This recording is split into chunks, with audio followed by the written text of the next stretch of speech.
انہوں نے عرض کیا یا رسول اللہ صلی اللہ علیہ وسلم، میں ان سے اس وقت تک لڑوں کہ وہ ہمارے جیسے ہو جائیں؟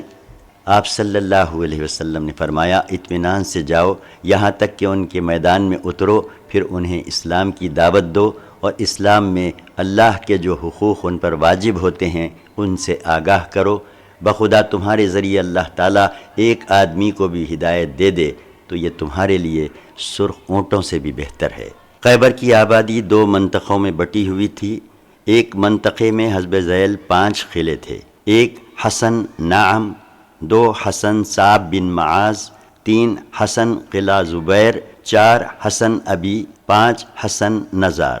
ان میں سے پہلے 3 قلعوں پر مشتمل علاقہ نزاد کہلاتا تھا اور باقیہ 2 قلعوں پر مشتمل علاقہ شخ کے نام سے مشہور تھا۔ خیبر کی آبادی کا دوسرا منطقہ قتیبہ کہلاتا تھا، اس میں صرف 3 قلعے تھے، ایک حسن قموس، یہ قبیلہ بنو نذیر کے خاندان ابو الحقیق کا قلعہ تھا، 2 حسن دتیح، 3 حسن سلالم۔ ان 8 قلعوں کے علاوہ خیبر میں مزید قلعے اور گڑیاں بھی تھیں مگر وہ چھوٹی تھیں اور قوت اور حفاظت میں ان قلعوں کے ہم پلہ نہ تھیں۔ جہاں تک جنگ کا تعلق ہے تو وہ صرف پہلے منطقے میں ہوئی، دوسرے منطقے کے تینوں قلعے لڑنے والوں کی کثرت کے باوجود جنگ کے بغیر ہی مسلمانوں کے حوالے کر دیے گئے۔ معرکے کا آغاز اور قلعہ نعم کی فتح۔ مذکورہ بالا 8 قلعوں میں سے سب سے پہلے قلعہ نعم پر حملہ ہوا کیونکہ یہ قلعہ اپنے محل وقوع کی نزاکت اور اسٹریٹجی کے لحاظ سے یہود کی پہلی دفاعی لائن کی حیثیت رکھتا تھا، اور یہی قلعہ مرحب نامی اس شہزور اور جانباز یہودی کا قلعہ تھا جسے 1000 مردوں کے برابر مانا جاتا تھا۔ حضرت علی بن ابی طالب رضی اللہ عنہ مسلمانوں کی فوج لے کر اس قلعے کے سامنے پہنچے اور یہود کو اسلام کی دعوت دی تو انہوں نے یہ دعوت مسترد کر دی اور اپنے بادشاہ مرحب کی کمان میں مسلمانوں کے مد مقابل آ کھڑے ہوئے۔ میدان جنگ میں اتر کر پہلے مرحب نے دعوت مبازرت دی جس کی کیفیت سلمہ بن اکوع نے یوں بیان کی ہے کہ جب ہم لوگ خیبر پہنچے تو ان کا بادشاہ مرحب اپنی تلوار لے کر ناز و تکبر کے ساتھ اٹلاتا اور یہ کہتا ہوا نمودار ہوا، خیبر کو معلوم ہے کہ میں مرحب ہوں، ہتھیار پوش، بہادر اور تجربے کار، جب جنگ و پیکار شعلہ زن ہو۔ اس کے مقابل میرے چچا عامر نمودار ہوئے اور فرمایا خیبر جانتا ہے کہ میں عامر ہوں، ہتھیار پوش، شہزور اور جنگجو۔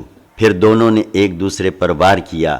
مرحب کی تلوار میرے چچا عامر کے ڈھال میں جا چبھی اور عامر نے اسے نیچے سے مارنا چاہا لیکن ان کی تلوار چھوٹی تھی۔ انہوں نے یہودی کی پنڈلی پر وار کیا، مرحب کی تلوار میرے چچا عامر کی ڈھال میں جا چبھی اور عامر نے اسے نیچے سے مارنا چاہا لیکن ان کی تلوار چھوٹی تھی۔ انہوں نے یہودی کی پنڈلی پر وار کیا تو تلوار کا سر پلٹ کر ان کے گھٹنے پر آ لگا اور بالآخر اسی زخم سے ان کی موت واقع ہو گئی۔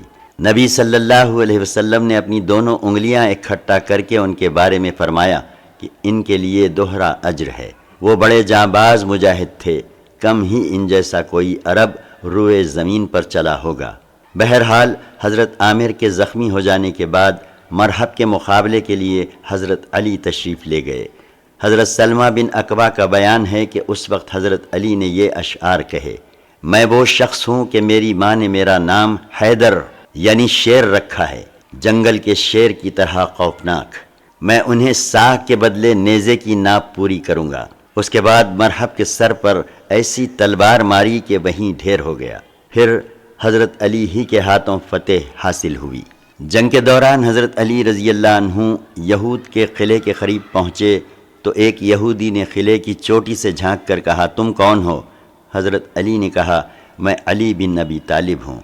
یہود نے کہا، اس کتاب کی قسم جو موسیٰ علیہ السلام پر نازل کی گئی، تم لوگ بلند ہوئے۔ اس کے بعد مرحب کا بھائی یاسر یہ کہتے ہوئے نکلا کہ کون ہے جو میرا مقابلہ کرے گا۔ اس چیلنج پر حضرت زبیر رضی اللہ عنہ میدان میں اترے۔ اس پر ان کی ماں حضرت صفیہ رضی اللہ عنہا نے کہا، یا رسول اللہ صلی اللہ علیہ وسلم، کیا میرا بیٹا قتل کیا جائے گا؟ آپ نے فرمایا نہیں، بلکہ تمہارا بیٹا اسے قتل کرے گا۔ چنانچہ حضرت زبیر نے یاسر کو قتل کر دیا۔ اس کے بعد حسن نعم کے پاس زوردار جنگ ہوئی جس میں کئی سربراہ آوردہ یہودی مارے گئے اور بقیہ یہود میں تاب مخادمت نہ رہی، چنانچہ وہ مسلمانوں کا حملہ نہ روک سکے۔ بعض مآخذ سے معلوم ہوتا ہے کہ یہ جنگ کئی دن جاری رہی اور اس میں مسلمانوں کو شدید مخادمت کا سامنا کرنا پڑا، تاہم یہود مسلمانوں کو زیر کرنے سے مایوس ہو چکے تھے، اس لیے چپکے اس قلعے سے منتقل ہو کر قلعے صعب میں چلے گئے اور مسلمانوں نے قلعہ نام پر قبضہ کر لیا۔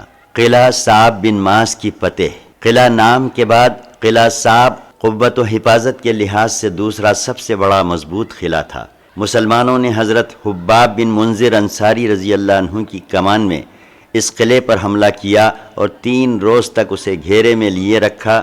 تیسرے دن رسول اللہ صلی اللہ علیہ وسلم نے اس قلعے کی فتح کے لیے خصوصی دعا فرمائی۔ ابن اسحاق کا بیان ہے کہ قبیلہ اسلم کی شاخ بنو سہم کے لوگ رسول اللہ صلی اللہ علیہ وسلم کی خدمت میں حاضر ہوئے اور عرض کیا، ہم لوگ چور ہو چکے ہیں اور ہمارے پاس کچھ نہیں ہے۔ آپ صلی اللہ علیہ وسلم نے فرمایا، یا اللہ، تجھے ان کا حال معلوم ہے، تو جانتا ہے کہ ان کے اندر قوت نہیں اور میرے پاس بھی کچھ نہیں کہ میں انہیں دوں، لہٰذا انہیں یہود کے ایسے قلعے کی فتح سے سرفراز فرما جو سب سے زیادہ کارآمد ہو اور جہاں سب سے زیادہ خوراک اور چربی دستیاب ہو۔ اس کے بعد لوگوں نے حملہ کیا اور اللہ عز و جل نے قلعہ صعب بن معاذ کی فتح عطا فرمائی۔ خیبر میں کوئی ایسا قلعہ نہ تھا جہاں اس قلعے سے زیادہ خوراک اور چربی رہی ہو۔ اور جب دعا فرمانے کے بعد نبی صلی اللہ علیہ وسلم نے مسلمانوں کو اس قلعے پر حملے کی دعوت دی تو حملہ کرنے میں بنو اسلم ہی پیش تھے۔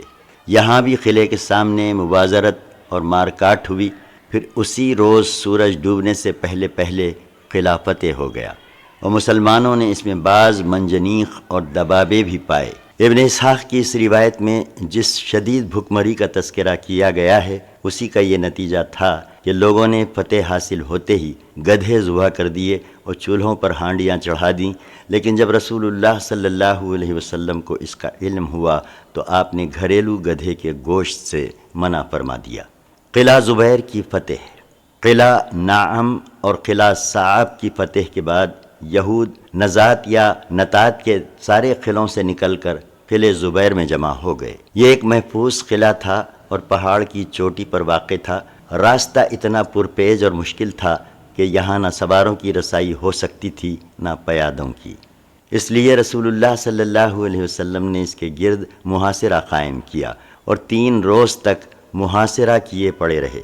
اس کے بعد ایک یہودی نے آ کر کہا، اے ابو القاسم، اگر آپ 1 مہینہ تک محاصرہ جاری رکھیں تو بھی انہیں کوئی پرواہ نہ ہوگی، البتہ ان کے پینے کا پانی اور چشمے زمین کے نیچے ہیں، یہ رات میں نکلتے ہیں، پانی پی لیتے ہیں اور لے لیتے ہیں، پھر قلعے میں واپس چلے جاتے ہیں اور آپ سے محفوظ رہتے ہیں۔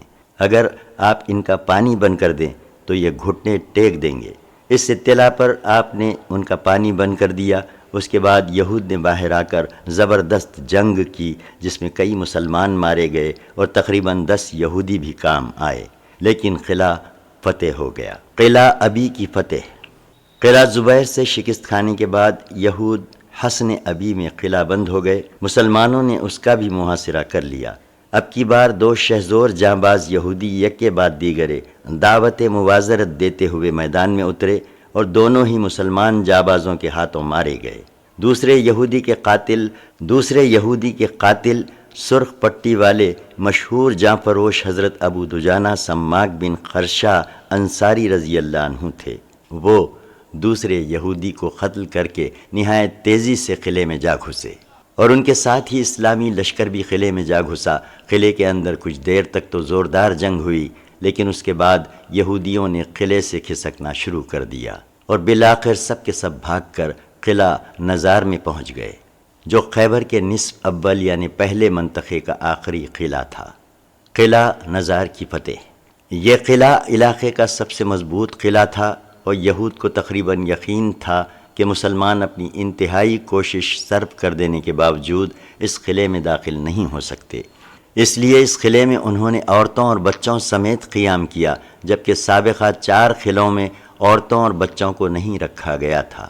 مسلمانوں نے اس قلعے کا سختی سے محاصرہ کیا اور یہود پر سخت دباؤ ڈالا، لیکن قلعہ چونکہ ایک بلند اور محفوظ پہاڑی پر واقع تھا، اس لیے اس میں داخل ہونے کی کوئی صورت نہ بن پڑ رہی تھی۔ ادھر یہود قلعے سے باہر نکل کر مسلمانوں سے ٹکرانے کی جرأت نہیں کر رہے تھے، البتہ تیر برسا کر اور پتھر پھینک کر سخت مقابلہ کر رہے تھے۔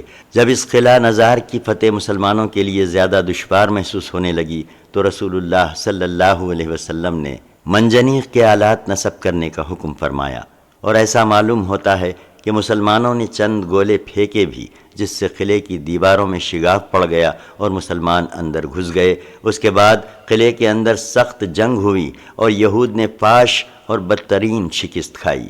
وہ بقیہ قلعوں کی طرح اس قلعے سے چپکے کھسک کر نہ نکل سکے، بلکہ اس طرح بے محابہ بھاگے کہ اپنی عورتوں اور بچوں کو بھی ساتھ نہ لے جا سکے اور انہیں مسلمانوں کے رحم و کرم پر چھوڑ دیا۔ اس مضبوط قلعے کی فتح کے بعد خیبر کا نصف اول یعنی نزات یا نتات اور شق کا علاقہ فتح ہو گیا۔ اس علاقے میں چھوٹے چھوٹے کچھ مزید قلعے بھی تھے، لیکن اس قلعے کے فتح ہوتے ہی یہودیوں نے ان باقی ماندہ قلعوں کو بھی خالی کر دیا اور شہر خیبر کے دوسرے منطقے یعنی کتیبہ کی طرف بھاگ گئے۔ خیبر کے نصف ثانی کی فتح۔ نتات یا نزات اور شق کا علاقہ فتح ہو چکا تو رسول اللہ صلی اللہ علیہ وسلم نے کتیبہ، دتیح اور سلاسم کے علاقے کا رخ کیا۔ سلاسم بنو نذیر کے ایک مشہور یہودی ابو الحقیق کا قلعہ تھا۔ ادھر نزات اور شق یا نتات اور شق کے علاقے سے شکست کھا کر بھاگنے والے سارے یہودی بھی یہیں پہنچے تھے اور نہایت ٹھوس قلعہ بندی کر لی تھی۔ اہل مغازی کے درمیان اختلاف ہے کہ یہاں کے تینوں قلعوں میں سے کسی قلعے پر جنگ ہوئی یا نہیں۔ ابن اسحاق کے بیان میں یہ صراحت ہے کہ قلعہ قاموس کو فتح کرنے کے لیے جنگ لڑی گئی، بلکہ اس کے سیاق سے یہ بھی معلوم ہوتا ہے کہ یہ قلعہ محض جنگ کے ذریعے فتح کیا گیا اور یہودیوں کی طرف سے خود سپردگی کے لیے یہاں کوئی بات چیت نہیں ہوئی۔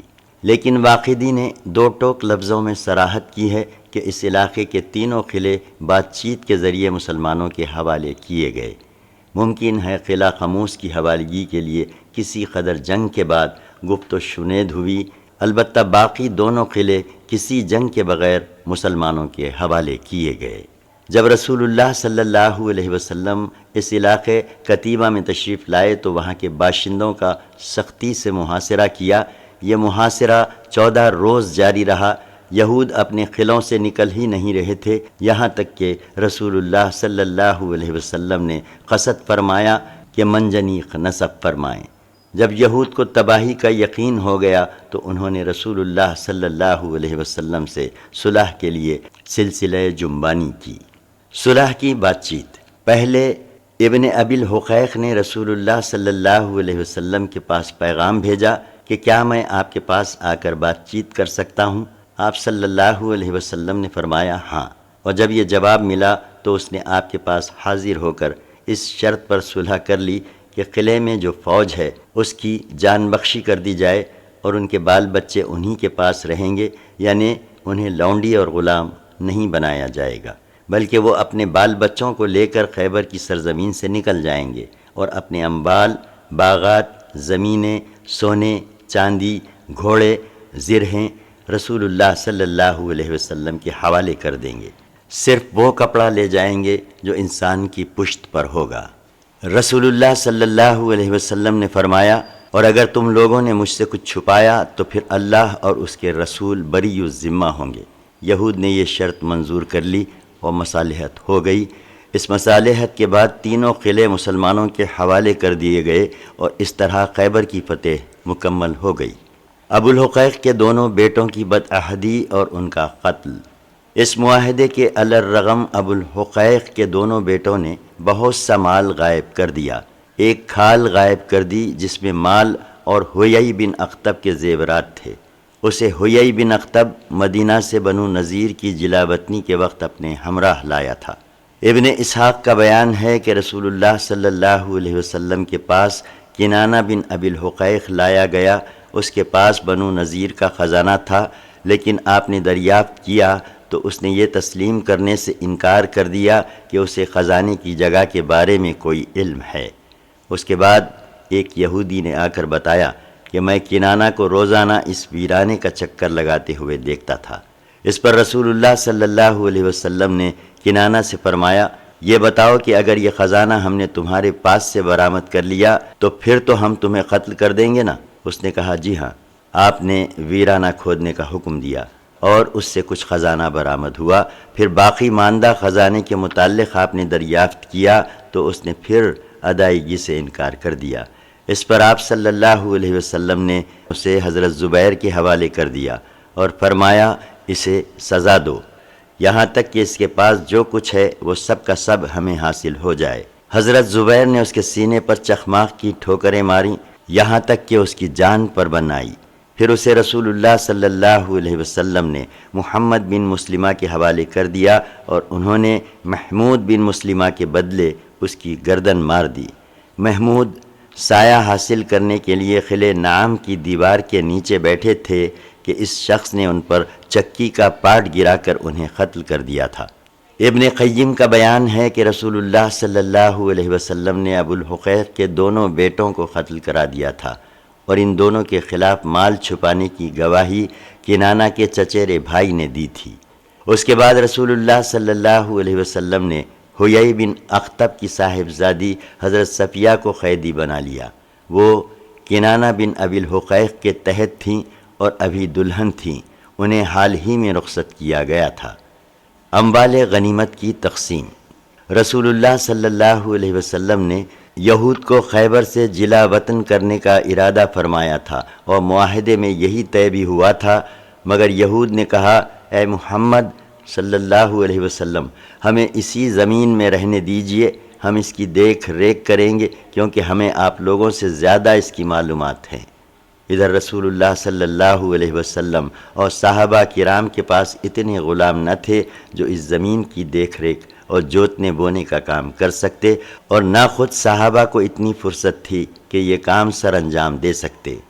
اس لیے آپ نے خیبر کی زمین اس شرط پر یہود کے حوالے کر دی کہ ساری کھیتی اور تمام پھلوں کی پیداوار کا آدھا یہود کو دیا جائے گا، اور جب تک رسول اللہ صلی اللہ علیہ وسلم کی مرضی ہوگی اس پر برقرار رکھیں گے، اور جب چاہیں گے جلا وطن کر دیں گے۔ اس کے بعد حضرت عبداللہ بن رواحہ رضی اللہ عنہ خیبر کی پیداوار کا تخمینہ لگایا کرتے تھے۔ خیبر کی تقسیم اس طرح کی گئی کہ اسے 36 حصوں میں بانٹ دیا گیا، ہر حصہ 100 حصوں کا جامع تھا، اور اس طرح کل 3600 حصے ہوئے۔ اس میں سے نصف یعنی 1800 حصے رسول اللہ صلی اللہ علیہ وسلم اور مسلمانوں کے تھے۔ عام مسلمانوں کی طرح رسول اللہ صلی اللہ علیہ وسلم کا بھی صرف ایک ہی حصہ تھا۔ باقی یعنی 1800 حصوں پر مشتمل دوسرا نصف رسول اللہ صلی اللہ علیہ وسلم نے مسلمانوں کی اجتماعی ضروریات و حوادث کے لیے الگ کر لیا تھا۔ 1800 حصوں پر خیبر کی تقسیم اس لیے کی گئی کہ یہ اللہ تعالیٰ کی طرف سے اہل حدیبیہ کے لیے ایک عطیہ تھا، جو موجود تھے ان کے لیے بھی اور جو موجود نہ تھے ان کے لیے بھی۔ اور اہل حدیبیہ کی تعداد 1400 تھی، جو خیبر آتے ہوئے اپنے ساتھ 200 گھوڑے لائے تھے، چونکہ سوار کے علاوہ خود گھوڑے کو بھی حصہ ملتا ہے، اور گھوڑے کا حصہ ڈبل یعنی 2 فوجیوں کے برابر ہوتا ہے۔ اس لیے خیبر کو 1800 حصوں پر تقسیم کیا گیا تو 200 شہسواروں کو 3 حصے کے حساب سے 600 ملے، اور 1200 پیدل فوج کو ایک حصے کے حساب سے 1200 حصے ملے۔ خیبر کے اموال غنیمت کی کثرت کا اندازہ صحیح بخاری میں مروی ہے ابن عمر رضی اللہ عنہ کی اس روایت سے کہ انہوں نے فرمایا ہم لوگ آسودہ نہ ہوئے یہاں تک کہ ہم نے خیبر فتح کیا۔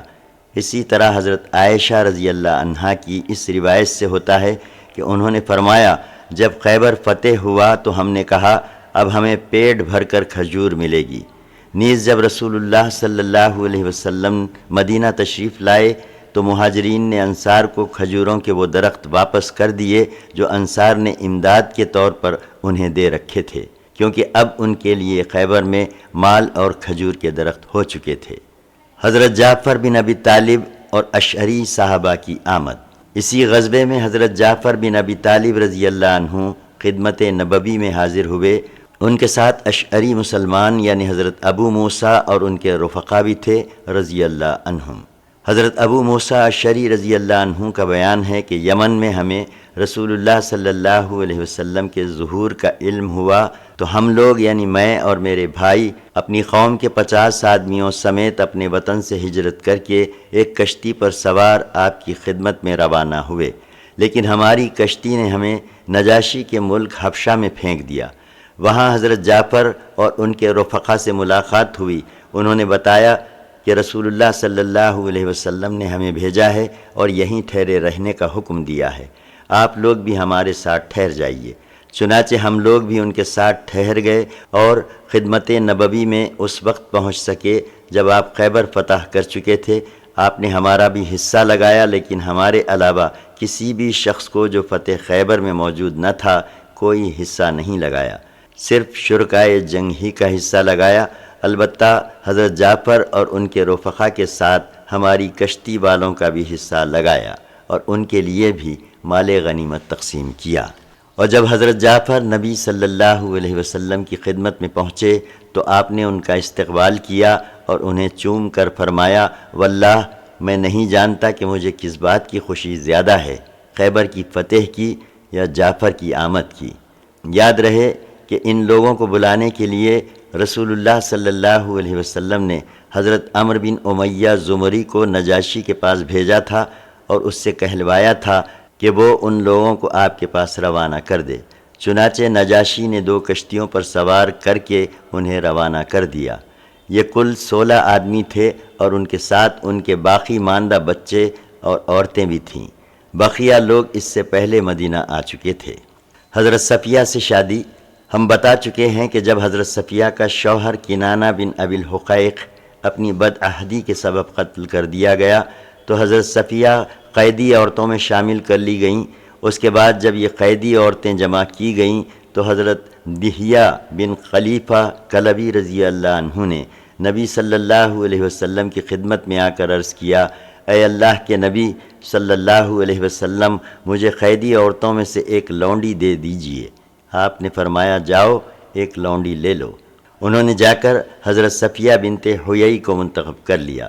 اس پر ایک آدمی نے آپ کے پاس آ کر عرض کیا کہ اے اللہ کے نبی صلی اللہ علیہ وسلم، آپ نے بنی قریظہ اور بنی نذیر کی سیدہ صفیہ کو دحیہ کے حوالے کر دیا، حالانکہ وہ صرف آپ کے شایع نشان ہے۔ آپ نے فرمایا، دحیہ کو صفیہ سمیت بلاؤ۔ حضرت دحیہ ان کو ساتھ لیے ہوئے حاضر ہوئے۔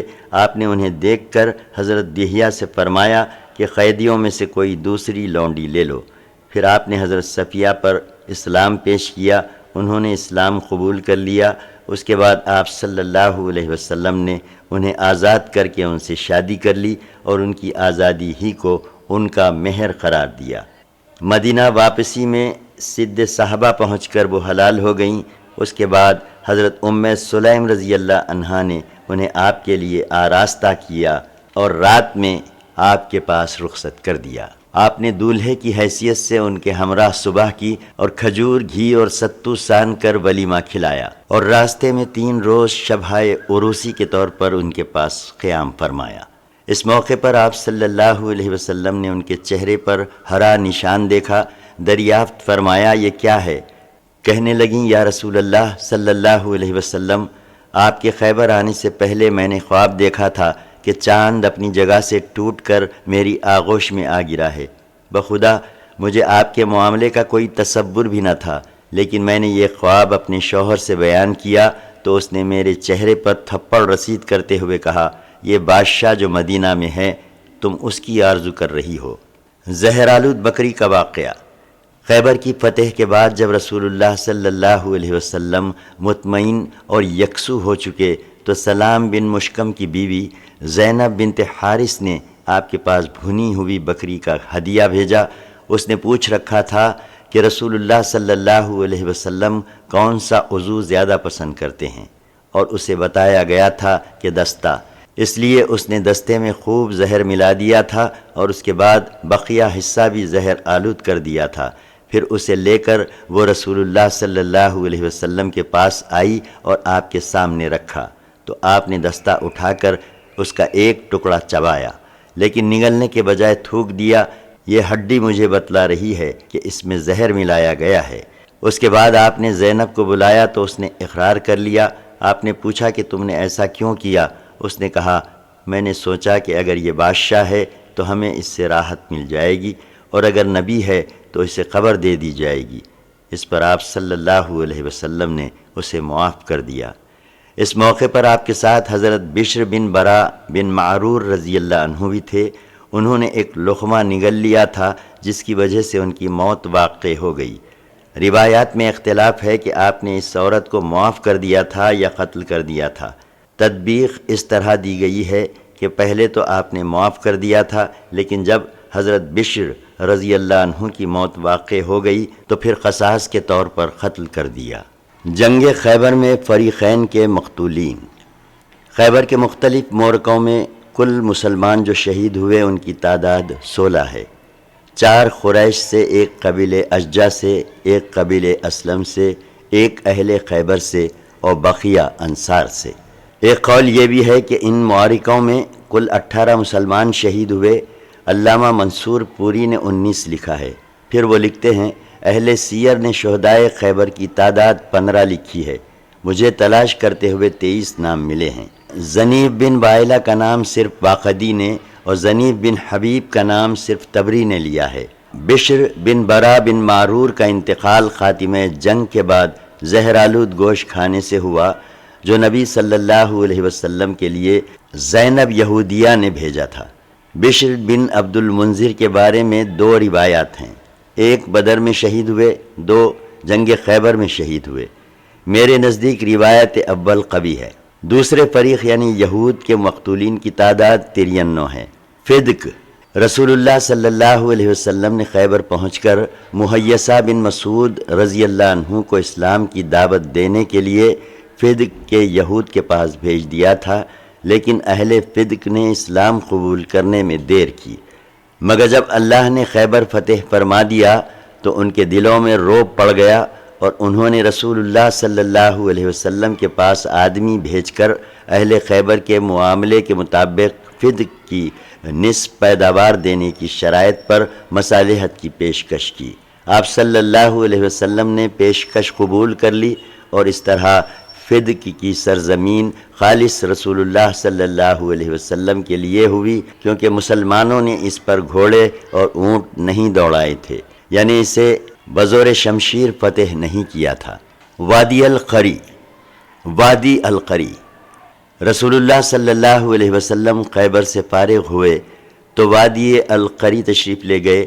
وہاں بھی یہود کی ایک جماعت تھی اور ان کے ساتھ عرب کی ایک جماعت بھی شامل ہو گئی تھی۔ جب مسلمان وہاں اترے تو یہود نے تیروں سے استقبال کیا، وہ پہلے سے صف بندی کیے ہوئے تھے۔ رسول اللہ صلی اللہ علیہ وسلم کا ایک غلام مارا گیا، لوگوں نے کہا کہ اس کے لیے جنت مبارک ہو۔ نبی صلی اللہ علیہ وسلم نے فرمایا، ہرگز نہیں، اس ذات کی قسم جس کے ہاتھ میں میری جان ہے، اس نے جنگ خیبر میں مال غنیمت کی تقسیم سے پہلے اس میں سے جو چادر چرائی تھی وہ آگ بن کر اس پر بھڑک رہی ہے۔ لوگوں نے نبی صلی اللہ علیہ وسلم کا یہ ارشاد سنا تو ایک آدمی 1 تسمہ یا 2 تسمہ لے کر آپ صلی اللہ علیہ وسلم کی خدمت میں حاضر ہوا۔ نبی صلی اللہ علیہ وسلم نے فرمایا، یہ 1 تسمہ یا 2 تسمہ آگ کا ہے۔ اس کے بعد نبی صلی اللہ علیہ وسلم نے جنگ کے لیے صحابہ کرام کی ترتیب اور صف بندی کی۔ پورے لشکر کا علم حضرت سعد بن عبادہ کے حوالے کیا، ایک پرچم حباب بن منذر کو دیا اور تیسرا پرچم عبادہ بن بشر کو دیا۔ اس کے بعد آپ نے یہود کو اسلام کی دعوت دی، انہوں نے قبول نہ کیا اور ان کا ایک آدمی میدان جنگ میں اترا۔ ادھر سے حضرت زبیر بن عوام رضی اللہ عنہ نمودار ہوئے اور اس کا کام تمام کر دیا۔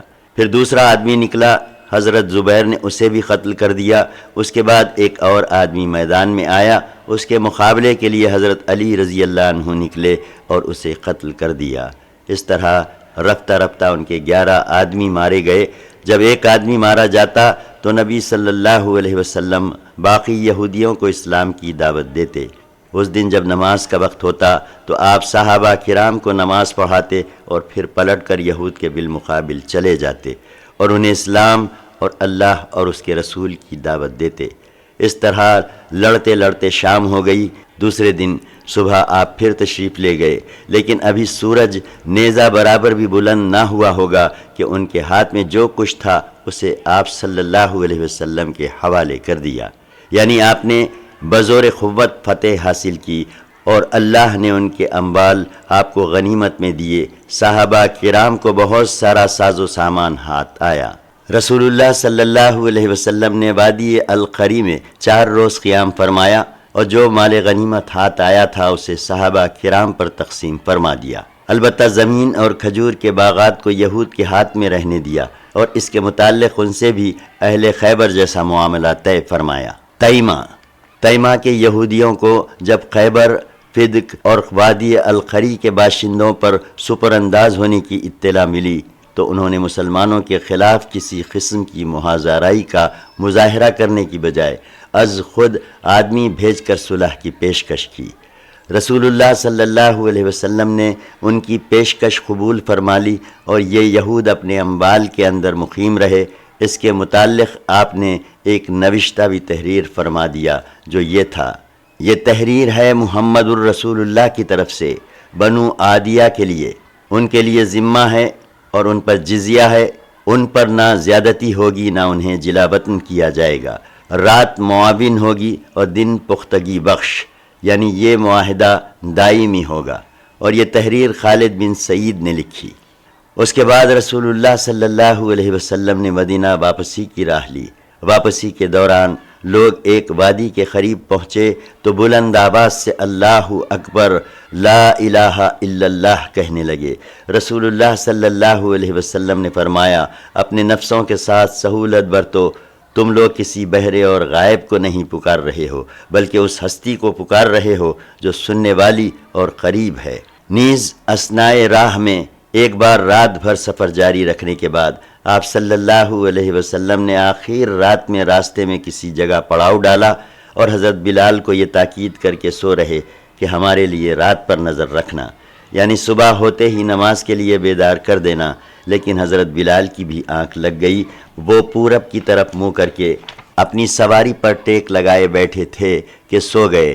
پھر کوئی بھی بیدار نہ ہوا یہاں تک کہ لوگوں پر دھوپ آ گئی۔ اس کے بعد سب سے پہلے رسول اللہ صلی اللہ علیہ وسلم بیدار ہوئے، پھر لوگوں کو بیدار کیا اور آپ صلی اللہ علیہ وسلم اس وادی سے نکل کر کچھ آگے تشریف لے گئے، پھر لوگوں کو فجر کی نماز پڑھائی۔ کہا جاتا ہے کہ یہ واقعہ کسی دوسرے سفر میں پیش آیا تھا۔ خیبر کے معرکوں کی تفصیلات پر غور کرنے سے معلوم ہوتا ہے کہ نبی صلی اللہ علیہ وسلم کی واپسی یا تو سن 7 ہجری کے سفر کے آخر میں ہوئی تھی یا پھر ربیع الاول کے مہینے میں۔ سریہ آبان بن سعید۔ نبی صلی اللہ علیہ وسلم سارے سپہ سالاروں سے زیادہ اچھی طرح یہ بات جانتے تھے کہ حرام مہینوں کے خاتمے کے بعد مدینہ کو مکمل طور پر خالی چھوڑ دینا تدبر اور دور اندیشی کے بالکل خلاف ہے۔ درآں حالانکہ مدینہ کے گرد و پیش ایسے بدو مقیم ہیں جو لوٹ مار اور ڈاکہ زنی کے لیے مسلمانوں کی غفلت کے منتظر رہتے ہیں۔ اسی لیے جن ایام میں آبان بن سعید اپنا فرض ادا کر کے واپس پلٹے تو نبی صلی اللہ علیہ وسلم سے خیبر میں ملاقات ہوئی۔ اس وقت آپ خیبر فتح فرما چکے تھے۔ اغلب یہ ہے کہ یہ سریہ سفر سن 7 ہجری میں بھیجا گیا تھا، اس کا ذکر صحیح بخاری میں آیا ہے۔ حافظ ابن حجر لکھتے ہیں کہ مجھے اس سریے کا حال معلوم نہ ہو سکا۔ غزوہ ذات الرقاع سن 7 ہجری۔ جب رسول اللہ صلی اللہ علیہ وسلم احزاب کے 3 بازوؤں میں سے 2 مضبوط بازوؤں کو توڑ کر فارغ ہو گئے تو تیسرے بازو کی طرف توجہ کا بھرپور موقع مل گیا۔ تیسرا بازو وہ بدو تھے جو نجد کے صحرا میں خیمہ زن تھے اور رہ رہ کر لوٹ مار کی کارروائیاں کرتے رہتے تھے۔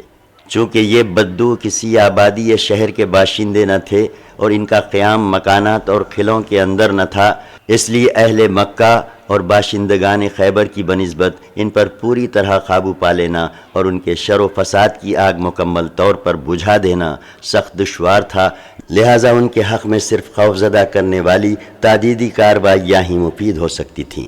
چونکہ ان بددوؤں پر رعب اور دبدبہ قائم کرنے کی غرض سے اور بقول دیگر مدینہ کے اطراف میں چھاپا مارنے کے ارادے سے جمع ہونے والے بددوؤں کو پراگندہ کرنے کی غرض سے نبی صلی اللہ علیہ وسلم نے ایک تادیدی حملہ فرمایا جو غزوہ ذات الرقاع کے نام سے معروف ہے۔ عام اہل مغازی نے اس غزوے کا تذکرہ سن 4 ہجری میں کیا ہے، لیکن امام بخاری نے اس کا زمانہ وقوع سن 7 ہجری بتایا ہے۔ چونکہ اس غزوے میں حضرت ابو موسیٰ اشعری رضی اللہ عنہ اور حضرت ابو ہریرہ رضی اللہ عنہ نے شرکت کی تھی، لہٰذا یہ اس بات کی دلیل ہے کہ یہ غزوہ خیبر کے بعد پیش آیا تھا۔ مہینہ غالباً ربیع الاول کا تھا، کیونکہ حضرت ابو ہریرہ اس وقت مدینہ پہنچ کر حلقہ بگوش اسلام ہوئے تھے جب رسول اللہ صلی اللہ علیہ وسلم خیبر کے لیے مدینہ سے جا چکے تھے۔ پھر حضرت ابو ہریرہ مسلمان ہو کر سیدھے خدمت نبوی صلی اللہ علیہ وسلم میں خیبر پہنچے، اور جب پہنچے تو خیبر فتح ہو چکا تھا۔ اسی طرح حضرت ابو موسیٰ اشعری حبش سے اس وقت خدمت نبوی صلی اللہ علیہ وسلم میں پہنچے تھے جب خیبر فتح ہو چکا تھا، لہٰذا غزوہ ذات الرقاع میں ان دونوں صحابہ کی شرکت اس بات کی دلیل ہے کہ یہ غزوہ خیبر کے بعد ہی کسی وقت پیش آیا تھا۔ اہل سیر نے اس غزوے کے متعلق جو کچھ ذکر کیا ہے اس کا خلاصہ یہ ہے کہ نبی صلی اللہ علیہ وسلم نے قبیلہ انمار یا بنو اسفان کی 2 شاخوں بنو ثعلبہ اور بنو محارب کے اجتماع کی خبر سن کر مدینہ کا انتظام حضرت ابو ذر یا حضرت عثمان بن عفان رضی اللہ عنہما کے حوالے کیا، اور جھٹ 400 یا 700 صحابہ کرام کی معیت میں بلاد نجد کا رخ کیا۔ پھر مدینے سے 2 دن کے فاصلے پر مقام نخل پہنچ کر بنو اسفان کی ایک جمعیت سے سامنا ہوا، لیکن جنگ نہیں ہوئی۔ البتہ آپ نے اس موقع پر صلاۃ خوف یعنی حالت جنگ والی نماز پڑھائی۔ صحیح بخاری میں حضرت ابو موسیٰ اشعری رضی اللہ عنہ سے مروی ہے کہ ہم لوگ رسول اللہ صلی اللہ علیہ وسلم کے ہمراہ نکلے۔ ہم 6 آدمی تھے اور ایک ہی اونٹ تھا جس پر باری باری سوار ہوتے تھے، اس سے ہمارے قدم چھلنی ہو گئے، میرے بھی دونوں پاؤں زخمی ہو گئے اور ناخن جھڑ گیا، چنانچہ ہم لوگ اپنے پاؤں پر چیتھڑے لپیٹے رہتے تھے، اسی لیے اس کا نام ذات الرقاع یعنی چیتھڑوں والا پڑ گیا، کیونکہ ہم نے اس غزوے میں اپنے پاؤں پر چیتھڑے اور پٹیاں باندھ اور لپیٹ رکھی تھی۔ اور صحیح بخاری ہی میں حضرت جابر رضی اللہ عنہ سے یہ روایت ہے کہ ہم لوگ ذات الرقاع میں نبی صلی اللہ علیہ وسلم کے ہمراہ تھے۔ دستور یہ تھا کہ جب ہم کسی سایہ دار درخت پر پہنچتے تو اسے نبی صلی اللہ علیہ وسلم کے لیے چھوڑ دیتے تھے۔ ایک بار نبی صلی اللہ علیہ وسلم نے پڑاؤ ڈالا اور لوگ درخت کا سایہ حاصل کرنے کے لیے ادھر ادھر کانٹے دار درختوں کے درمیان بکھر گئے۔ رسول اللہ صلی اللہ علیہ وسلم بھی ایک درخت کے نیچے اترے اور اسی درخت سے تلوار لٹکا کر سو گئے۔ حضرت جابر فرماتے ہیں کہ ہمیں بس ایک نیند آئی تھی کہ اتنے میں ایک مشرک نے آ کر رسول اللہ صلی اللہ علیہ وسلم کی تلوار سونت لی اور بولا، تم مجھ سے ڈرتے ہو؟ آپ صلی اللہ علیہ وسلم نے فرمایا نہیں۔ اس نے کہا، تب تمہیں مجھ سے کون بچائے گا؟ آپ صلی اللہ علیہ وسلم نے فرمایا، اللہ۔ حضرت جابر کہتے ہیں کہ ہمیں اچانک رسول اللہ صلی اللہ علیہ وسلم پکار رہے تھے۔ ہم پہنچے تو دیکھا کہ ایک اعرابی آپ صلی اللہ علیہ وسلم کے پاس بیٹھا ہے۔ آپ صلی اللہ علیہ وسلم نے فرمایا، میں سویا تھا اور اس نے میری تلوار سونت لی۔ اتنے میں جاگ گیا اور سونتی ہوئی تلوار اس کے ہاتھ میں تھی۔ اس نے مجھ سے کہا، تمہیں مجھ سے کون بچائے گا؟ میں نے کہا، اللہ۔ تو اب یہ وہی شخص بیٹھا ہوا ہے۔ پھر رسول اللہ صلی اللہ علیہ وسلم نے اسے عتاب نہ کیا۔ ابو عوانہ کی روایت میں اتنی تفصیل اور ہے کہ جب آپ صلی اللہ علیہ وسلم نے اس کے سوال کے جواب میں اللہ کہا تو تلوار اس کے ہاتھ سے گر پڑی۔ پھر وہ تلوار رسول اللہ صلی اللہ علیہ وسلم نے اٹھا لی اور فرمایا، اب تمہیں مجھ سے کون بچائے گا؟ اس نے کہا، آپ صلی اللہ علیہ وسلم اچھے پکڑنے والے ہوئے، یعنی احسان کیجئے۔ آپ صلی اللہ علیہ وسلم نے فرمایا، تم شہادت دیتے ہو کہ اللہ کے سوا کوئی معبود نہیں اور میں اللہ کا رسول ہوں؟ اس نے کہا، میں آپ صلی اللہ علیہ وسلم سے عہد کرتا ہوں کہ آپ صلی اللہ علیہ وسلم سے لڑائی نہیں کروں گا اور نہ آپ صلی اللہ علیہ وسلم سے لڑائی کرنے والوں کا ساتھ دوں گا حضرت جابر کا بیان ہے کہ اس کے بعد آپ صلی اللہ علیہ وسلم نے اس کی راہ چھوڑ دی اور اس نے اپنی قوم میں جا کر کہا، میں تمہارے یہاں سب سے اچھے انسان کے پاس سے آ رہا ہوں۔ صحیح بخاری کی ایک روایت میں بیان کیا گیا ہے کہ نماز کی اقامت کہی گئی اور آپ صلی اللہ علیہ وسلم نے ایک گروہ کو 2 رکعت نماز پڑھائی، پھر وہ لوگ پیچھے چلے گئے اور آپ صلی اللہ علیہ وسلم نے دوسرے گروہ کو 2 رکعت نماز پڑھائی۔ اس طرح نبی صلی اللہ علیہ وسلم کی 4 رکعتیں ہوئیں اور صحابہ کرام کی 2 رکعتیں۔ اس روایت کے سیاق سے معلوم ہوتا ہے کہ یہ نماز مذکورہ واقعے کے بعد ہی پڑھی گئی تھی۔ صحیح بخاری کی روایت میں، جسے مزدد نے ابو عوانہ سے اور انہوں نے ابو بشر سے روایت کیا ہے، بتایا گیا ہے کہ اس آدمی کا نام غورث بن حارث تھا۔ ابن حجر کہتے ہیں کہ باقیدی کے نزدیک اس واقعے کی تفصیلات میں یہ بیان کیا گیا ہے کہ اس اعرابی کا نام داسور تھا اور اس نے اسلام قبول کر لیا تھا، لیکن باقیدی کے کلام سے بظاہر معلوم ہوتا ہے کہ یہ الگ الگ 2 واقعات تھے جو 2 الگ الگ غزووں میں پیش آئے تھے، واللہ اعلم۔ اس غزوے سے واپسی میں صحابہ کرام نے ایک مشرک عورت کو گرفتار کر لیا۔ اس پر اس کے شوہر نے نظر مانی کہ وہ اصحاب محمد صلی اللہ علیہ وسلم کے اندر ایک خون بہا کر رہے گا، چنانچہ وہ رات کے وقت آیا۔ رسول اللہ صلی اللہ علیہ وسلم نے دشمن سے مسلمانوں کی حفاظت کے لیے 2 آدمیوں یعنی عباد بن بشر اور عمار بن یاسر رضی اللہ عنہما کو پہرے پر معمور کر رکھا تھا۔ جس وقت وہ آیا، حضرت عباس کھڑے نماز پڑھ رہے تھے۔ اس نے اسی حالت میں ان کو تیر مارا۔ انہوں نے نماز توڑے بغیر تیر نکال کر پھینک دیا۔ اس نے دوسرا اور تیسرا تیر مارا، لیکن انہوں نے نماز نہ توڑی اور سلام پھیر کر ہی فارغ ہوئے۔ پھر اپنے ساتھی کو جگایا۔ ساتھی نے حالات جان کر کہا، سبحان اللہ، آپ نے مجھے جگا کیوں نہ دیا؟ انہوں نے کہا، میں ایک سورہ پڑھ رہا تھا، گوارا نہ ہوا کہ اسے کاٹ دوں۔ سنگ دل اعراب کو مرعوب اور خوفزدہ کرنے میں اس غزوے کا بڑا اثر رہا۔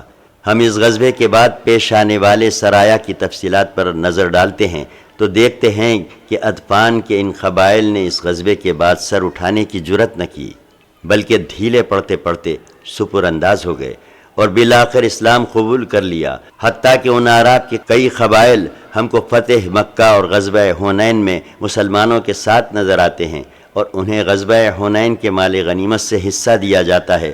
پھر فتح مکہ سے واپسی کے بعد ان کے پاس صدقات وصول کرنے کے لیے اسلامی حکومت کے اعمال بھیجے جاتے ہیں اور وہ باقاعدہ اپنے صدقات ادا کرتے ہیں۔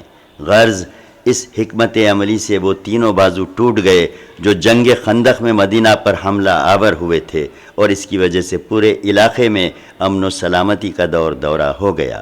اس کے بعد بعض قبائل نے بعض علاقوں میں جو شور و غوغا کیا، اس پر مسلمانوں نے بڑی آسانی سے قابو پا لیا، بلکہ اسی غزوے کے بعد بڑے بڑے شہروں اور ممالک کے فتوحات کا راستہ ہموار ہونا شروع ہوا، کیونکہ اس غزوے کے بعد اندرون ملک حالات پوری طرح اسلام اور مسلمانوں کے لیے سازگار ہو چکے تھے۔ سن 7 ہجری کے چند سرایا۔ اس غزوے سے واپس آ کر رسول اللہ صلی اللہ علیہ وسلم نے شوال سن 7 ہجری تک مدینہ میں قیام فرمایا اور اس دوران متعدد سرایا روانہ کیے۔ بعض کی تفصیل یہ ہے: 1 سریہ قدید، سفر یا ربیع الاول سن 7 ہجری۔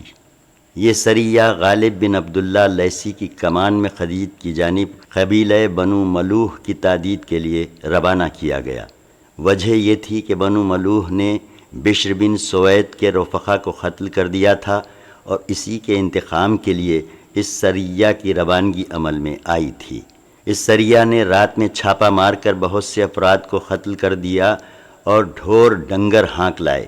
پیچھے سے دشمن نے ایک بڑے لشکر کے ساتھ تعاقب کیا، لیکن جب مسلمانوں کے قریب پہنچے تو بارش ہونے لگی اور ایک زبردست سیلاب آ گیا جو فریقین کے درمیان حائل ہو گیا۔ اس طرح مسلمانوں نے بقیہ راستہ بھی سلامتی کے ساتھ طے کر لیا۔ 2 سریہ حسمی جمادی الاخر سن 7 ہجری۔ اس کا ذکر شاہان عالم کے نام خطوط کے باب میں گزر چکا ہے۔ 3 سریہ تربہ شعبان سن 7 ہجری۔ یہ سریہ حضرت عمر بن خطاب رضی اللہ عنہ کی قیادت میں روانہ کیا گیا۔ ان کے ساتھ 30 آدمی تھے جو رات میں سفر کرتے اور دن میں روپوش رہتے تھے، لیکن بنو حوازن کو پتہ چل گیا اور وہ نکل بھاگے۔ حضرت عمر رضی اللہ عنہ ان کے علاقے میں پہنچے تو کوئی بھی نہ ملا اور وہ مدینہ پلٹ آئے۔ 4 سریہ اطراف فدق، شعبان سن 7 ہجری۔ یہ سریہ حضرت بشیر بن سعد انصاری رضی اللہ عنہ کی قیادت میں 30 آدمیوں کے ہمراہ بنو مرہ کی تادید کے لیے روانہ کیا گیا۔ حضرت بشیر نے ان کے علاقے میں پہنچ کر بھیڑ بکریاں اور چوپائے ہانک لیے اور واپس ہو گئے۔ رات میں دشمن نے آ لیا، مسلمانوں نے جم کر تیر اندازی کی، لیکن بالآخر بشیر اور ان کے رفقا کے تیر ختم ہو گئے، ان کے ہاتھ خالی ہو گئے اور اس کے نتیجے میں سب کے سب قتل کر دیے گئے۔ صرف بشیر زندہ بچے، انہیں زخمی حالت میں اٹھا کر فدق لایا گیا اور وہ وہیں یہود کے پاس مقیم رہے یہاں تک کہ ان کے زخم مندمل ہو گئے۔ اس کے بعد وہ مدینہ آئے۔ 5 سریہ میفع، رمضان سن 7 ہجری۔ یہ سریہ حضرت غالب بن عبداللہ لیثی کی قیادت میں بنو عوال اور بنو عبد ثعلبہ کی تادید کے لیے، اور کہا جاتا ہے کہ قبیلہ جوہینہ کی شاخ ہرقات کی تادید کے لیے روانہ کیا گیا۔ مسلمانوں کی تعداد 130 تھی اور انہوں نے دشمن پر یکجائی حملہ کیا اور جس نے بھی سر اٹھایا اسے قتل کر دیا، پھر چوپائے اور بھیڑ بکریاں ہانک لائے۔ اسی سریے میں حضرت اسامہ بن زید رضی اللہ عنہ نے نہیک بن مرداس کو لا الہ الا اللہ کہنے کے باوجود قتل کر دیا تھا، اور اس پر نبی صلی اللہ علیہ وسلم نے بطور عتاب فرمایا تھا کہ تم نے اس کا دل چیر کر کیوں نہ معلوم کر لیا کہ وہ سچا تھا یا جھوٹا۔ 6 سریہ خیبر، شوال سن 7 ہجری۔ یہ سریہ 30 سواروں پر مشتمل تھا اور حضرت عبداللہ بن رواحہ رضی اللہ عنہ کی قیادت میں بھیجا گیا تھا۔ وجہ یہ تھی کہ اسیر یا بشیر بن زرام بنو ازپان کو مسلمانوں پر چڑھائی کرنے کے لیے جمع کر رہا تھا۔ مسلمانوں نے اسیر کو یہ امید دلا کر کہ رسول اللہ صلی اللہ علیہ وسلم اسے خیبر کا گورنر بنا دیں گے، اس کے 30 رفقا سمیت اپنے ساتھ چلنے پر آمادہ کر لیا، لیکن قرقرہ نیار پہنچ کر فریقین میں بدگمانی پیدا ہو گئی، جس کے نتیجے میں اسیر اور اس کے 30 ساتھیوں کو جان سے ہاتھ دھونے پڑے۔ 7 سریہ یمن و جبار، شوال سن 7 ہجری۔ یہ بنو اسفان اور کہا جاتا ہے کہ بنو فزارہ اور بنو ازرا کے علاقے کا نام ہے۔ یہاں حضرت بشیر بن کعب انصاری رضی اللہ عنہ کو 300 مسلمانوں کی معیت میں روانہ کیا گیا۔ مقصود ایک بڑی جمعیہ کو پراگندہ کرنا تھا جو مدینہ پر حملہ آور ہونے کے لیے جمع ہو رہی تھی۔ مسلمان راتوں رات سفر کرتے اور دن میں چھپے رہتے تھے۔ جب دشمن کو حضرت بشیر کی آمد کی خبر ہوئی تو وہ بھاگ کھڑا ہوا۔ حضرت بشیر نے بہت سے جانوروں پر قبضہ کیا، 2 آدمی بھی قید کیے، اور جب ان دونوں کو لے کر خدمت نبوی صلی اللہ علیہ وسلم میں مدینہ پہنچے تو دونوں نے اسلام قبول کر لیا۔ 8 سریہ عنابہ، اسے امام ابن قیم نے عمرہ قضاء سے قبل سن 7 ہجری کے سرایہ میں شمار کیا ہے۔ اس کا خلاصہ یہ ہے کہ قبیلہ جشم بن معاویہ کا ایک شخص بہت سے لوگوں کو ساتھ لے کر غابہ آیا۔ وہ چاہتا تھا کہ بنو قیس کو مسلمانوں سے لڑنے کے لیے جمع کرے۔ نبی صلی اللہ علیہ وسلم نے حضرت ابو حضرت کو صرف 2 آدمیوں کے ہمراہ روانہ فرمایا۔ حضرت ابو حضرت نے کوئی ایسی جنگی حکمت عملی اختیار کی کہ دشمن کو شکست فاش ہوئی اور وہ بہت سے اونٹ اور بھیڑ بکریاں ہانک لائے۔ عمرہ قضاء، امام حاکم کہتے ہیں یہ خبر تواتر کے ساتھ ثابت ہے کہ جب ذیقات کا چاند ہو گیا تو نبی صلی اللہ علیہ وسلم نے اپنے صحابہ کرام کو حکم دیا کہ اپنے عمرے کی قضاء کے طور پر عمرہ کریں اور کوئی بھی آدمی جو حدیبیہ میں حاضر تھا پیچھے نہ رہے۔ چنانچہ اس مدت میں جو لوگ شہید ہو چکے تھے انہیں چھوڑ کر بقیہ سبھی لوگ روانہ ہوئے، اور اہل حدیبیہ کے علاوہ کچھ اور لوگ بھی عمرہ کرنے کے لیے ہمراہ نکلے۔ اس طرح تعداد 2000 ہو گئی، عورتیں اور بچے ان کے علاوہ تھے۔ رسول اللہ صلی اللہ علیہ وسلم نے اس موقع پر ابو رحم غفاری رضی اللہ عنہ کو مدینہ میں اپنا جانشین مقرر کیا، 60 اونٹ ساتھ لیے اور ناجیہ بن جندب اسلمی کو ان کی دیکھ بھال کا کام سونپا۔ ذوالحلیفہ سے عمرہ کا احرام باندھا اور لبیک کی صدا لگائی۔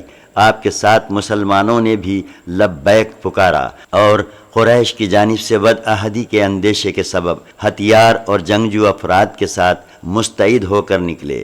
جب وادی یاجج پہنچے تو سارے ہتھیار یعنی ڈھال، سپر، تیر، نیزے سب رکھ دیے اور ان کی حفاظت کے لیے اوس بن قولی انصاری رضی اللہ عنہ کی ماتحتی میں 200 آدمی وہیں چھوڑ دیے اور سوار کا ہتھیار اور میان میں رکھی ہوئی تلواریں لے کر مکہ میں داخل ہوئے۔ رسول اللہ صلی اللہ علیہ وسلم مکہ میں داخلے کے وقت اپنی قصبہ نامی اونٹنی پر سوار تھے۔ مسلمانوں نے تلواریں حمائل کر رکھی تھیں اور رسول اللہ صلی اللہ علیہ وسلم کو گھیرے میں لیے ہوئے لبیک پکار رہے تھے۔ مشرکین مسلمانوں کا تماشا دیکھنے کے لیے گھروں سے نکل کر کعبہ کے شمال میں واقع جبل قیقعان پر جا بیٹھے تھے۔ انہوں نے آپس میں باتیں کرتے ہوئے کہا تھا کہ تمہارے پاس ایک ایسی جماعت آ رہی ہے جسے یثرب کے بخار نے توڑ ڈالا ہے۔ اس لیے نبی صلی اللہ علیہ وسلم نے صحابہ کرام کو حکم دیا کہ وہ پہلے 3 چکر دوڑ کر لگائیں، البتہ رکن یمانی اور حجر اسود کے درمیان صرف چلتے ہوئے گزریں۔ کل 7 چکر دوڑ کر لگانے کا حکم محض اس لیے نہیں دیا گیا کہ رحمت و شفقت مقصود تھی۔ اس حکم کا منشا یہ تھا کہ مشرکین آپ کی قوت کا مشاہدہ کر لیں۔ اس کے علاوہ آپ نے صحابہ کرام کو استباح کا بھی حکم دیا تھا۔ استباح کا مطلب یہ ہے کہ دایاں کندھا کھلا رکھیں اور چادر داہنی بغل کے نیچے سے گزار کر آگے پیچھے دونوں جانب سے اس کا دوسرا کنارہ بائیں کندھے پر ڈال لیں۔ رسول اللہ صلی اللہ علیہ وسلم مکے میں اس پہاڑی گھاٹی کے راستے سے داخل ہوئے جو ہجون پر نکلتی ہے۔ مشرکین نے آپ کو دیکھنے کے لیے لائن لگا رکھی تھی۔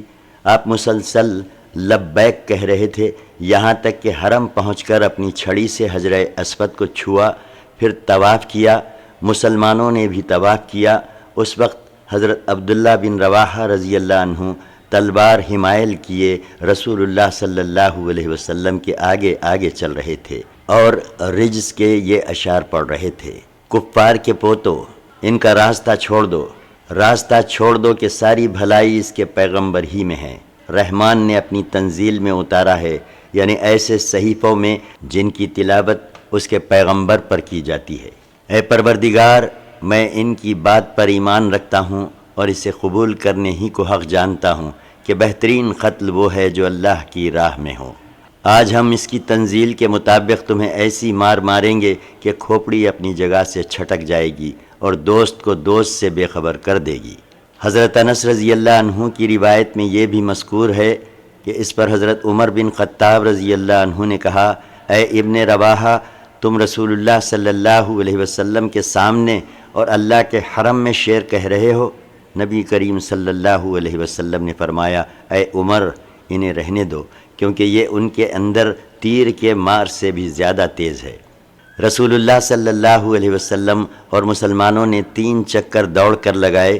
مشرکین نے دیکھا تو کہنے لگے: یہ لوگ جن کے متعلق ہم سمجھ رہے تھے کہ بخار نے انہیں توڑ دیا ہے، یہ تو ایسے اور ایسے لوگوں سے بھی زیادہ طاقتور ہیں۔ طواف سے فارغ ہو کر آپ صلی اللہ علیہ وسلم نے صفا و مروہ کی سعی کی۔ اس وقت آپ کی ہدی یعنی قربانی کے جانور مروہ کے پاس کھڑے تھے۔ آپ نے سعی سے فارغ ہو کر فرمایا: یہ قربان گاہ ہے اور مکے کی ساری گلیاں قربان گاہ ہیں۔ اس کے بعد مروہ ہی کے پاس جانوروں کو قربان کر دیا، پھر وہیں سر منڈایا۔ مسلمانوں نے بھی ایسا ہی کیا۔ اس کے بعد کچھ لوگوں کو یاجج بھیج دیا گیا، وہ ہتھیاروں کی حفاظت کریں اور جو لوگ حفاظت پر مامور تھے وہ آ کر اپنا عمرہ ادا کر لیں۔ رسول اللہ صلی اللہ علیہ وسلم نے مکہ میں 3 روز قیام فرمایا۔ چوتھے دن صبح ہوئی تو مشرکین نے حضرت علی رضی اللہ عنہ کے پاس آ کر کہا: اپنے صاحب سے کہو کہ ہمارے یہاں سے روانہ ہو جائیں، کیونکہ مدت گزر چکی ہے۔ اس کے بعد رسول اللہ صلی اللہ علیہ وسلم مکہ سے نکل آئے اور مقام صرف میں اتر کر قیام فرمایا۔ مکہ سے آپ کی روانگی کے وقت پیچھے پیچھے حضرت حمزہ رضی اللہ عنہ کی صاحبزادی بھی چچا چچا پکارتے ہوئے آ گئیں۔ انہیں حضرت علی نے لے لیا۔ اس کے بعد حضرت علی، حضرت جعفر اور حضرت زید کے درمیان ان کے متعلق اختلاف اٹھ کھڑا ہوا۔ ہر ایک مدعی تھا کہ وہی ان کی پرورش کا زیادہ حقدار ہے۔ نبی صلی اللہ علیہ وسلم نے حضرت جعفر کے حق میں فیصلہ کیا کیونکہ اس بچی کی خالہ انہی کی زوجیت میں تھی۔ اسی عمرہ میں نبی صلی اللہ علیہ وسلم نے حضرت میمونہ بنت حارث عامریہ رضی اللہ عنہا سے شادی کی۔ اس مقصد کے لیے رسول اللہ صلی اللہ علیہ وسلم نے مکہ پہنچنے سے پہلے حضرت جعفر بن ابی طالب رضی اللہ عنہ کو اپنے آگے حضرت میمونہ کے پاس بھیج دیا تھا، اور انہوں نے اپنا معاملہ حضرت عباس کو سونپ دیا تھا، چونکہ حضرت میمونہ کی بہن حضرت ام الفضل انہی کی زوجیت میں تھیں۔ حضرت عباس رضی اللہ عنہ نے حضرت میمونہ رضی اللہ عنہ کی شادی نبی صلی اللہ علیہ وسلم سے کر دی۔ پھر آپ صلی اللہ علیہ وسلم نے مکے سے واپسی کے وقت حضرت ابو رافع کو پیچھے چھوڑ دیا کہ وہ حضرت میمونہ کو سوار کر کے آپ کی خدمت میں لے آئیں۔ چنانچہ آپ صرف پہنچے تو وہ آپ کی خدمت میں پہنچا دی گئیں۔ اس عمرے کا نام عمرہ قضا یا تو اس لیے پڑا کہ یہ عمرہ حدیبیہ کی قضا کے طور پر تھا، یا اس لیے کہ یہ حدیبیہ میں طے کردہ صلح کے مطابق کیا گیا تھا، اور اس طرح کی مصالحت کو عربی میں قضا اور مقاضا کہتے ہیں۔ اس دوسری وجہ کو محققین نے راحج قرار دیا ہے۔ نیز اس عمرے کو 4 نام سے بھی یاد کیا جاتا ہے: عمرہ قضا، عمرہ قضیہ، عمرہ قصاص اور عمرہ صلح۔ چند اور سرایہ: 1. سریہ ابو العوجہ، ذی الحجہ سن 7 ہجری۔ رسول اللہ صلی اللہ علیہ وسلم نے 50 آدمیوں کو حضرت ابو العوجہ کی سرکردگی میں بنو سلیم کو اسلام کی دعوت دینے کے لیے روانہ کیا، لیکن جب بنو سلیم کو اسلام کی دعوت دی گئی تو انہوں نے جواب میں کہا کہ تم جس بات کی دعوت دیتے ہو ہمیں اس کی کوئی ضرورت نہیں۔ پھر انہوں نے سخت لڑائی کی جس میں ابو العوجہ زخمی ہو گئے، تاہم مسلمانوں نے دشمن کے 2 آدمی قید کیے۔ 2. سریہ غالب بن عبداللہ، صفر سن 8 ہجری۔ انہی 200 آدمیوں کے ہمراہ فدق کے اطراف میں حضرت بشیر بن سعد کے رفقا کی شہادت گاہ میں بھیجا گیا تھا۔ ان لوگوں نے دشمن کے جانوروں پر قبضہ کیا اور ان کے متعدد افراد قتل کیے۔ 3. سریہ ذات الاطلاح، بیت الاول سن 8 ہجری۔ اس سریے کی تفصیل یہ ہے کہ بنو خزاعہ نے مسلمانوں پر حملہ کرنے کے لیے بڑی جمعیت فراہم کر رکھی تھی۔ رسول اللہ صلی اللہ علیہ وسلم کو علم ہوا تو آپ صلی اللہ علیہ وسلم نے کعب بن عمیر رضی اللہ عنہ کی سرکردگی میں صرف 15 صحابہ کو ان کی جانب روانہ فرمایا۔ صحابہ کرام نے سامنا ہونے پر انہیں اسلام کی دعوت دی، مگر انہوں نے اسلام قبول کرنے کی بجائے صحابہ کو تیروں سے چھلنی کر کے سب کو شہید کر دیا۔ صرف ایک آدمی زندہ بچا جو 100 میں کے درمیان سے اٹھا لایا گیا۔ 4. سریہ ذات الارخ، ربیع الاول سن 8 ہجری۔ اس کا واقعہ یہ ہے کہ بنو حوازن نے بار بار دشمنوں کو کمک پہنچائی تھی، اس لیے 25 آدمیوں کی کمان دے کر حضرت شجاع بن وہب اسدی رضی اللہ عنہ کو ان کی جانب روانہ کیا گیا۔ یہ لوگ دشمن کے جانور ہانک لائے، لیکن جنگ اور چھیڑ چھاڑ کی نوبت نہیں آئی۔ معرکہ موتا، اردن میں بلقا کے قریب ایک آبادی کا نام ہے جہاں سے بیت المقدس 2 مرحلے پر واقع ہے۔ زیر بحث معرکہ یہیں پیش آیا تھا۔ یہ سب سے بڑا خونریز معرکہ تھا جو مسلمانوں کو رسول اللہ صلی اللہ علیہ وسلم کی حیات مبارکہ میں پیش آیا، اور یہی معرکہ عیسائی ممالک کی فتوحات کا پیش خیمہ ثابت ہوا۔ اس کا زمانہ وقوع جمادی الاولیٰ سن 8 ہجری مطابق اگست یا ستمبر 629 عیسوی ہے۔ معرکے کا سبب، اس معرکے کا سبب یہ ہے کہ رسول اللہ صلی اللہ علیہ وسلم نے حارث بن عمیر ازدی رضی اللہ عنہ کو اپنا خط دے کر حاکم بصرہ کے پاس روانہ کیا تو انہیں قیصر روم کے گورنر شرجیل بن عمرو غسانی نے، جو بلقا پر مامور تھا، گرفتار کر لیا اور مضبوطی کے ساتھ باندھ کر ان کی گردن مار دی۔ یاد رہے کہ سفیروں اور قاصدوں کا قتل نہایت بدترین جرم تھا جو اعلان جنگ کے برابر بلکہ اس سے بھی بڑھ کر سمجھا جاتا تھا۔ اس لیے جب رسول اللہ صلی اللہ علیہ وسلم کو اس واقعے کی اطلاع دی گئی تو آپ صلی اللہ علیہ وسلم پر یہ بات سخت گراں گزری اور آپ صلی اللہ علیہ وسلم نے اس علاقے پر فوج کشی کے لیے 3000 کا لشکر تیار کیا، اور یہ سب سے بڑا اسلامی لشکر تھا جو اس سے پہلے جنگ احزاب کے علاوہ کسی اور جنگ میں فراہم نہ ہو سکا تھا۔ لشکر کے امراء اور رسول اللہ صلی اللہ علیہ وسلم کی وصیت۔ رسول اللہ صلی اللہ علیہ وسلم نے اس لشکر کا سپہ سالار حضرت زید بن حارثہ رضی اللہ عنہ کو مقرر کیا اور فرمایا کہ اگر زید قتل کر دیے جائیں تو جعفر، اور جعفر قتل کر دیے جائیں تو عبداللہ بن رواحہ سپہ سالار ہوں گے۔ آپ نے لشکر کے لیے سفید پرچم باندھا اور اسے حضرت زید بن حارثہ رضی اللہ عنہ کے حوالے کیا۔ لشکر کو آپ نے یہ وصیت بھی فرمائی کہ جس مقام پر حضرت حارث بن عمیر رضی اللہ عنہ قتل کیے گئے تھے وہاں پہنچ کر اس مقام کے باشندوں کو اسلام کی دعوت دیں، اور اگر وہ اسلام قبول کر لیں تو بہتر، ورنہ اللہ سے مدد مانگے اور لڑائی کریں۔